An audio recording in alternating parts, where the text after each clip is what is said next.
જીતવાનું. હવે એક આ યુદ્ધ માટે આપણે જે તૈયારી કરીને આપણે જે માટે મળ્યા છીએ એના માટે તમને થોડું માર્ગદર્શન વિશે આપણે એને કઈ રીતે ફેસ કરવું. એટલે આ એક સેમિનાર કરવા માટે આપણે સ્કૂલના સંચાલક શ્રી ભગત સાહેબ, શિક્ષકો અને બધા ટીચર્સ, સ્ટુડન્ટ એ બધા હાજર છે. બધાનો હું આભાર માનીશ. હવે ભાષણ તો જે બહુ ભારે થઈ જશે, સાંભળવા માટે તમે બધા થોડા ડિપ્રેસ થશો કે પેલું ભાષણને સાંભળવા માટે કંટાળો બહુ આવે. એટલે આપણે ભાષણ નહીં કરી પણ આપણે એક રૂટીન વાતચીત કરશું. તમને બી આનંદ આવે અને થોડું લાઈટ બી રહે, કારણ કે આગળના દિવસો થોડાક સંઘર્ષમય રહેશે અને એવો સંઘર્ષ આપણે કરવાનો છે જેથી સંઘર્ષમાં આપણે પાર પડી. હવે આપણે અહીંયા ભેગા થવા પાછળનું કારણ મેન એવું હતું કે આપણે તમને બધાને મોટિવેશન મળે. મોટિવેશન મળવું એટલે શું હતું કે આપણે જે આપણું ગોલ છે અત્યારનો 10મા 12મા પછીની વાત તો પછી છે. અત્યારે આપણે જે 10મામાં અને 12મામાં જે અત્યારે આપણે 11 તારીખે જે શરૂઆત થશે એ આપણો મેન ગોલ છે અને એ બધાય આપણે શાંતિથી બેસ્ટ રીતે આપણે એની બહાર નીકળવાનું છે. હવે અત્યારે આપણે લોંગ ટર્મનું વિચારવા કરતા શોર્ટ ટર્મનું વિચારાય, કારણ કે લોંગ ટર્મનું વિચારવા માટે આ પરીક્ષા પછીનો આપણો રસ્તો નક્કી થશે કે આપણે કઈ દિશામાં જવું. બરાબર? હવે એના માટે 10મા કેટલા છે આમાંથી? 10મા વાળા હાથ અને 12મા વાળા કેટલા છે? હવે 10મા વાળા જે છે એ તો કદાચ જ સ્કૂલમાં રહી ખરા, એને બીજો આગળનો જે અનુભવ મળે.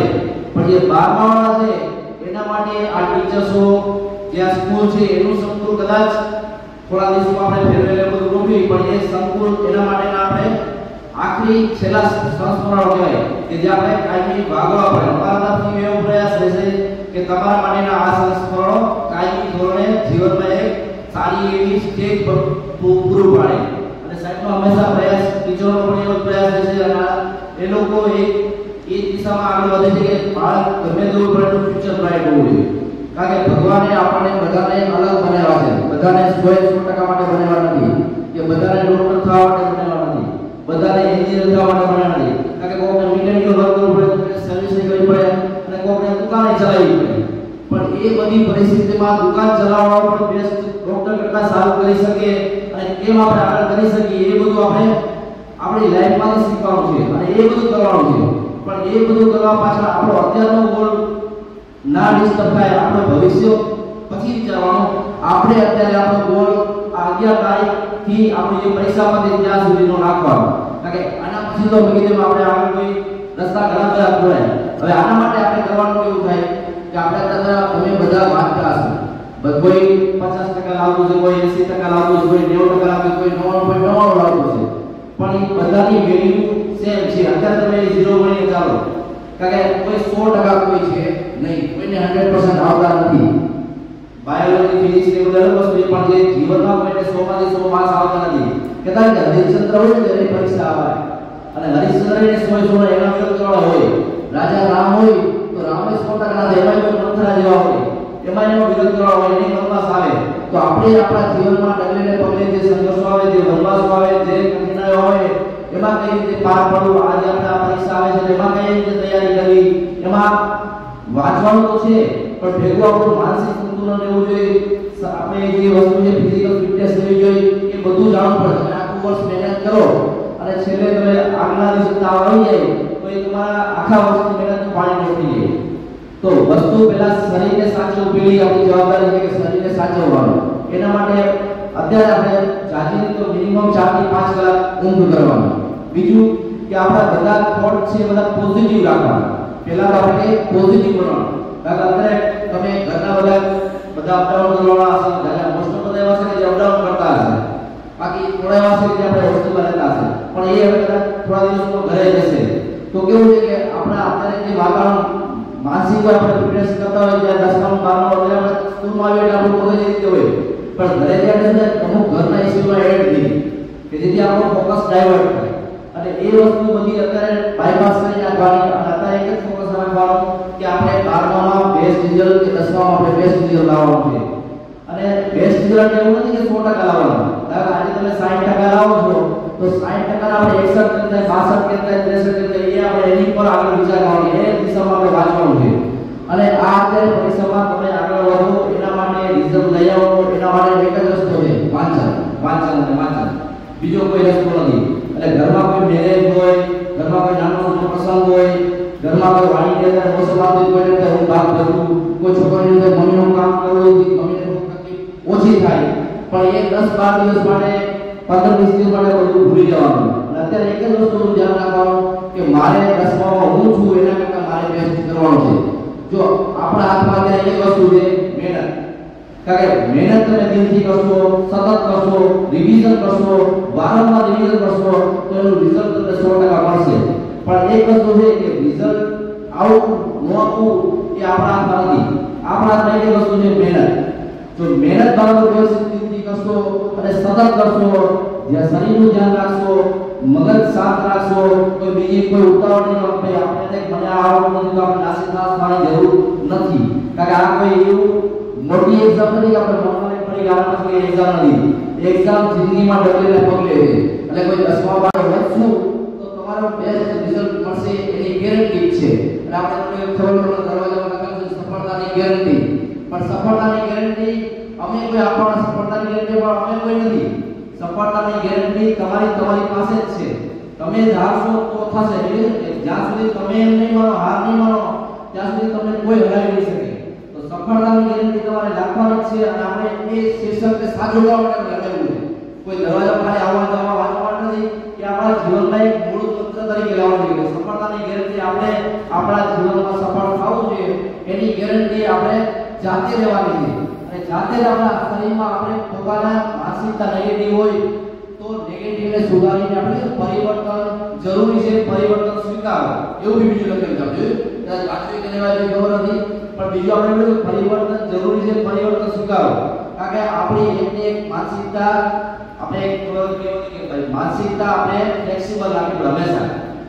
જે જળ માણસ હોય ને, જળ માણસને ફરક ના પડે, પણ એને કેવું કે કોઈ સારું બોલે તો એને સારું લાગે, ખરાબ બોલે ત્યારે એનો મગજ ચસકી જાય, ભાઈ મારા વિશે શું કામ ખરાબ બોલે, હું સાંભળી ના શકું. જ્યારે માણસોની એવી માનસિકતા હોય ને, એવી માનસિકતાવાળા આગળ વધી ના શકે. કારણ કે કોઈ પણ જગ્યાએ જ્યારે તમે સંઘર્ષમાં પડો ને તો એનો મતલબ એવો થાય કે તમારે તમારી જાત પર ભરોસો નથી. એટલે હંમેશા તમને કોઈ માણસ નીચો દેખાવા કરે તો તમારે એની સામે સંઘર્ષ નહીં કરવાનો, હું આ કરું છું એની ડિબેટ પણ નહીં કરો. તમારે એની સામે તમારે પરિણામ ડિલિવર કરવાનું કે ભાઈ હું આ, અને પછી એને ફીલ થશે કે આ બરાબર હું ખોટો હતો, આ જે કહે એ સાચું હતું. એટલે જ્યારે પણ આપણે કરીએ તો આપણે વાત કરીએ કે પહેલા આપણે પોઝિટિવ બનવું પડે. તો થોડા ટાઈમ માટે તમારે હંમેશા એવું વિચારવાનું કોઈ નેગેટિવ થિંકિંગ મગજમાં લાવવાનું નહીં. હંમેશા સારું વિચારવાનું, સારું રહેવાનું અને પોઝિટિવ માણસો સાથે કોન્ટેક્ટ કરવાનો. અમુક માણસો કે નેગેટિવ હોય, તમે કોઈ પણ કામ ચીજો કે આ નહીં થાય, શરૂઆત નાથી પાડો કે ભાઈ આ કામ આપણે કરવું હોય તો આપણાથી થાય નહીં. હવે એ થાય નહીં એ વસ્તુ છે કે આપણે આ કામ ના થાય તો આપણે કંઈક બીજી રીતે કરવું પડે, એવું બી હોય. પણ ના થાય તો થાય એ શબ્દનો એ જે વાક્ય છે એનું પૂર્ણ વિરામ આવી ગયું, એનો મતલબ કે આપણે કામ કરવાનું નથી. તો જે આ એવી રીતનું માનસિકતા હોય એના 10-12 દિવસ એક કોન્ટેક્ટ ઓછા કરતા, જેટલું થિંકિંગ થાય પોઝિટિવ સારા વિચારો મગજમાં લઈ આવવાના અને નેગેટિવ થિંકિંગ થી દૂર રહેવાનું. કોઈ પણ તરફ કોઈને આપણે કીધું કે ડિબેટમાં નહીં પડવાનું કે ભાઈ આ મારા કરતા સારું છે, હું એના કરતા થોડો ડાઉન છું, તો આપણી જાતને આપણે ક્રિટિસાઇઝ નહીં કરવાનું. આપણે આપણી જાતને અપલિફ્ટ કરવા માટે આપણે એની પર મહેનત કરવાની. પણ બીજાને જોઈને આપણે નાસીપાસ થવાની જરૂર નથી. આપણે સતત મહેનત કરતા રહેશો તો તમારી કેરેક્ટર તમારું ઓટોમેટિક બિલ્ડઅપ થશે અને એ બિલ્ડઅપ થશે પછી એને કોઈ રોકી ના શકે. કારણ કે તમારું જે પર્સનાલિટી જે ડેવલપ થાય એ પર્સનાલિટી આગળ તમને કામ લાગે છે. હંમેશા નેગેટિવિટી દૂર રહેવાનું, પોઝિટિવ બનવાનું, પૂરેપૂરું તમારું જે લક્ષ્ય છે એના પર ફોકસ રાખવાનું. ફોકસથી જરા કે 12-20 દિવસ ચૂકવાનું નથી કે ભાઈ મારે 10માં સારા માર્ક્સ લાવવા છે.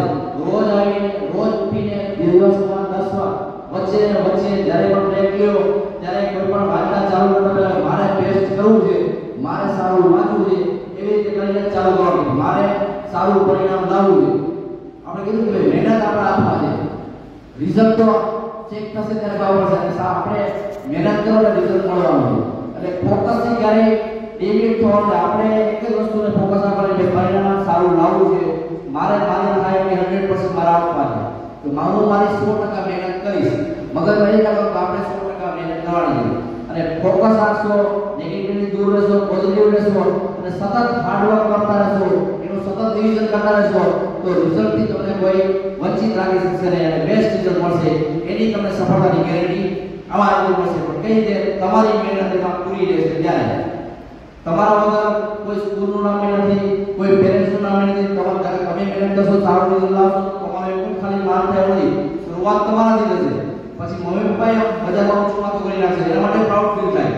હા એક છે મહેનત કરો અને રિઝલ્ટ ના આવે તો એ વસ્તુ એ બોલવાનું આપણી મહેનતમાં કચાશ થઈ ગઈ. પણ એનો મતલબ એવો નથી કે ત્યાંથી ખુશ તો થઈ ગયું, આપણી મહેનત નથી તો આપણે આગળ વધી શકીએ એવું છે જ નહીં. લોકો કદાચ તમે સાંભળ્યું નહીં સાંભળ્યું કરો તો એક પિક્ચર આવ્યું 12મી ફેલ, મેં કદાચ નામ સાંભળ્યું ખબર નહીં, કોઈ સાંભળ્યું નામ તો 12મી ફેલ. 12મી ફેલ જોયું ભાઈ? 12મી ફેલ તમે કદાચ પિક્ચર જોયું નથી? જોયું ને? કાજે મને કહી શું એમાં આવે છે? 12મી ફેલ 12th ફેલ શું આવે? પાછળ જે ઇન્ટરવ્યુ આપે છે અને 12મી ફેલ એટલે કેવું કે ઇન્ટરવ્યુમાં દર વખતે રિજેક્ટ થાય. જ્યારે પણ આવે ત્યારે દર વખતે રિજેક્ટ કરે, છતાં એના એક ગોલ મારે આઈપીએસ બનવું. હવે આઈપીએસ બનવું છે એટલે આપણે કહેતા કે આ 12મા પાસ નથી કે આઈપીએસ કેવી રીતે બનવાના, પણ એ જે વસ્તુ છે એ પછી ઇન્ટરવ્યુ આપણે બધાએ કે ભાઈ આ વખતે તું નપાસ પડીશ તો શું કરીશ એમ. તો ઓલો કે નપાસ પડીશ તો કઈ વાત નહીં, પાછી મહેનત કરીશ, પાછું ઇન્ટરવ્યુ આપે. જે અમુક કે છેલ્લા સ્ટેજમાં ઇન્ટરવ્યુ જાય કે ભાઈ અમે વાળા કે ભાઈ હવે તારા માટે કોઈ આના ઓપ્શન જ આવે તો શું કરશો એમ. તો ત્યારે એને એવું થાય મારે જે ગોલ છે એ ખાલી આઈપીએસ બનવાનો નથી, તો આઈપીએસ ને બધું સમજે કે મારા ગામડાની સ્કૂલમાં જઈને ટીચર તરીકે કામ કરીશ અને છોકરા જે ચીટિંગ કરે છે ચીટિંગ નહીં કરવાનું અને એને હું સારા માર્ગે દોરીશ તો એ મારા માટે એ વસ્તુ સારી છે કે મને એ સારું ફીલ કરાવશે અને એ જેટલા મારી અંદરમાંથી છોકરા તૈયાર થશે તો એ સારા દેશનું નિર્માણ કરશે. તો એ કોઈ આપણે જે કહેતા કે આ પરિણામ ઓછું આવશે તો મારા મમ્મી પપ્પા મને થોડોક કે ખખડાવશે જેવું કરશે, પણ બધા મમ્મી પપ્પા માટે છોકરાથી વિશેષ રિઝલ્ટ હોતું નથી કોઈ દિવસ. બધા માટે છોકરા પહેલા હોય પછી રિઝલ્ટ પછી હોય. આપણે તો મારે માર્ક્સ ઓછા આવશે મારા મમ્મી પપ્પા મને શું કહેશે કાલે મને તકલીફ પડશે, પણ હકીકત એવું છે કે છોકરાથી વિશેષ મમ્મી પપ્પા કે કોઈ માટે કોઈ હોતું નથી. ઘરે બેસો તો રોજ રોજ ઉપરથી એક્ઝામ તો ચાલુ દેવાની છે, તો આને કોઈ હાઈપર એવું કઈ મગજમાં લઈને દોડવાની જરૂર નથી. પણ આ એક વસ્તુ છે કે કોઈ પણ એક્ઝામમાં તમારે પાસ પડવું હોય તો તમારા તરફથી તમારું 100% આપવું પડે.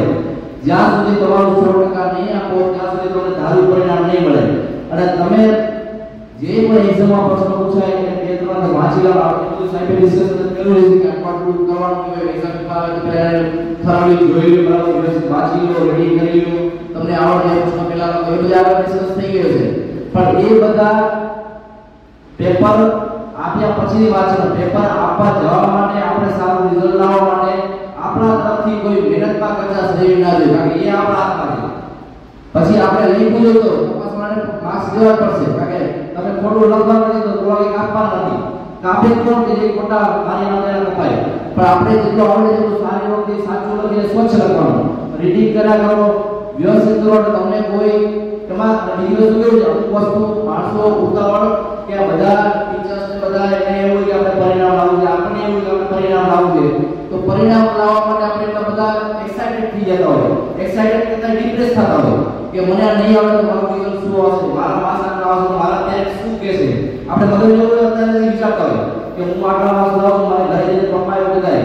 પણ એક વસ્તુ છે કે આ તમે આખું વર્ષ મહેનત કરો અને 3 કલાકમાં લખી નાખો એ તમારો કોઈ કેરેક્ટર ડિસાઈડ નથી કરતું કે તમે આવા છો તમે ટપોર થઈ ગયા, એ તમારી 3 કલાકની મહેનતમાં કે તમારા આખા વર્ષની મહેનત નક્કી નથી થતી.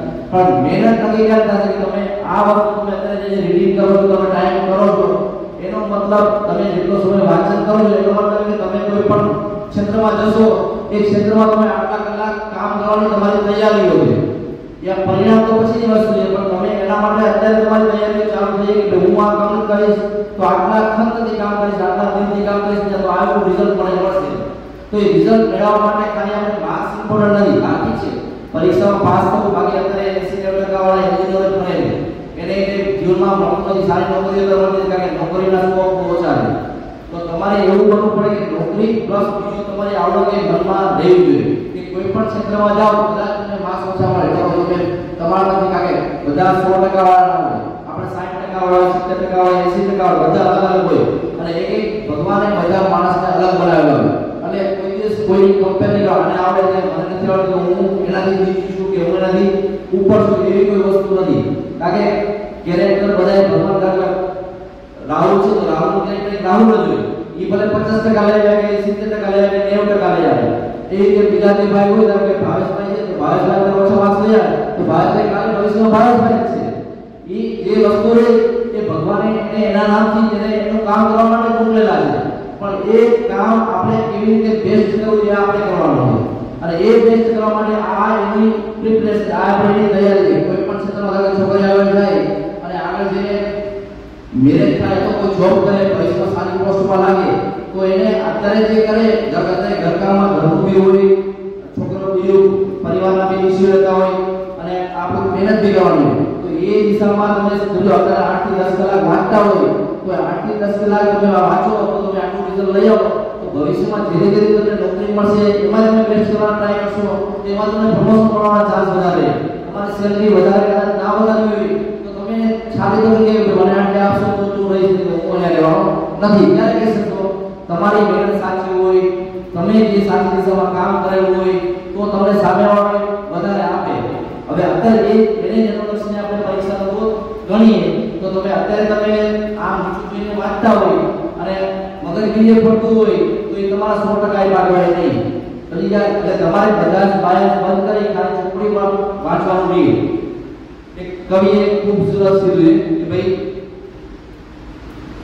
अपनी पेट खोलो जमाना उड़ान देखता है. તમે ખાલી મહેનત કરો રિઝલ્ટ તમારો જમાનામાં દેખાશે. આજે તમે મહેનત કરશો ને તમારા પેરેન્ટ્સ કદાચ તમારા કન્વિન્સ ના થાય કે ભાઈ ફોટો વાત કરે છે લકડે છે કે છોકરો ફલાણા ભાઈ ઈ ખોટી સંગતમાં છે ભાઈ એ વાત તો નથી. પણ આપણી મહેનત સાચા દિલથી કરશું સાચી રીતે મહેનત કરશું ને પૂરા કલાક ભરશું શરીરનું ધ્યાન રાખી સમયનું ધ્યાન રાખી તો મેં કીધું अपनी पेट खोलो उड़ान जमाना देखता है. આપણે એક આપણી મહેનત કરો તમારું રિઝલ્ટ તમને જમાનાની સામે આપણે જોવા કે આ મારું રિઝલ્ટ છે જોયો તમે મારી જે મહેનત છે આપણી મહેનત ક્યારે દેખાશે જ્યારે રિઝલ્ટ આવશે ત્યારે. પણ ક્યારે આપણે 100% આપશું આપણે દિલથી મહેનત કરશું પૂરા કલાક ભરશું શરીરનું ધ્યાન રાખી બધું ધ્યાન રાખી વ્યવસ્થિત મહેનત કરશું રિઝલ્ટ આપણને મળવાનું છે. अपनी पेट अपनी पंखे खोलो उड़ान जमाना देखेगा. जमीन पे बैठे क्या जमीन पे बैठ के आसमान क्यों देखता है नीचे बनी जो આપણે શું ઉપર જોવાનું આપણે ઉપર ડાઉન નહીં જાય પણ નીચે જોવાની જરૂર છે આપણે. એટલે એ ક્યારે થશે કે તમે તમારું 100% આપશો ત્યારે. એટલે આપણે જ્યારે મનથી નહીં નક્કી કરી કે મારે મારું નથી તો કોઈ તમને દુનિયાની કોઈ તાકાત તમને હરાવી ના શકે. પણ એક વસ્તુ છે તમે મનથી હારી જશો થાકી જશો તો તમારા માટે સંઘર્ષો હજુ 10મા 12મા પછી પણ આગળ ઘણા બધા છે. તો અત્યારે સંઘર્ષોનો આપણે એક જ વસ્તુ અત્યારે ચૂનવું એક છે કે 10મા 12મા મારે મારું બેસ્ટ મહેનત કરો અને મહેનત કરો. બીજો ઓપ્શન કોઈ નથી ખોટા માઇન્ડ ડાયવર્ટ કરતા નહીં. એક જ વસ્તુ ફોકસ કરો રોજ રેગ્યુલર રીડિંગ કરો રિવિઝન કરો અને સફળતા મળશે જ. Thank you.